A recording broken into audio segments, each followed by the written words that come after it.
Salve, galerinha do YouTube. Tô aqui com esse carro e é o Renault Sandero 1.0. Esse carro tava fazendo barulho na suspensão. A princípio eu pensei que fossem os batentes, aí eu verifiquei os batentes, né, que ficam ali, e tava belezinho. O amortecedor não apresentava vazamento, né? Então, descartando essas duas possibilidades. Aí, galera, venho aqui e essa peça que está com problema é o pivô. Devido a ele ter estourado, aí ele fica desse jeito, ó. Ele fica mole, e aí quando o carro trepida, né, ou passa em algum buraco, ele faz barulho. E era um barulho horrível. Parecia que a mola estava pegando na carcaça do carro e não era. Na verdade, era o pivô que estava estourado. Esse aqui já não presta mais. Daí, quando você for trocar, você compra a bandeja já montadinha assim, ó. Ela já vem com essas buchas prensadas, né?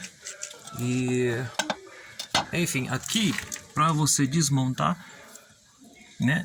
Aqui essas duas porcas, como de costume muitos aí fazem seus vídeos e não mostram, não falam a medida dos parafusos. Normalmente aqui você usa uma chave 17 ou 18 para soltar. Aí você solta aqui. Essa chave aqui, deixa eu mostrar. Aqui, essa aqui é uma chave 17 que você vai usar para soltar o pivô. Feito isso, você solta, soltou os parafusos, você tira a bandeja, coloca a bandeja nova no lugar, aperta os parafusos, né? Encaixa o pivô no lugar que tem que encaixar. Um segredo aqui: quando você for retirar a bandeja, desencaixar o pivô aqui, é só você ou pega uma alavanca ou com o pé mesmo. Você mexe um pouquinho o amortecedor aqui e aperta aqui com o pé, que ele desce. Tá joia? Espero ter ajudado aí e bora lá curtir o canal, gente. Abraço aí.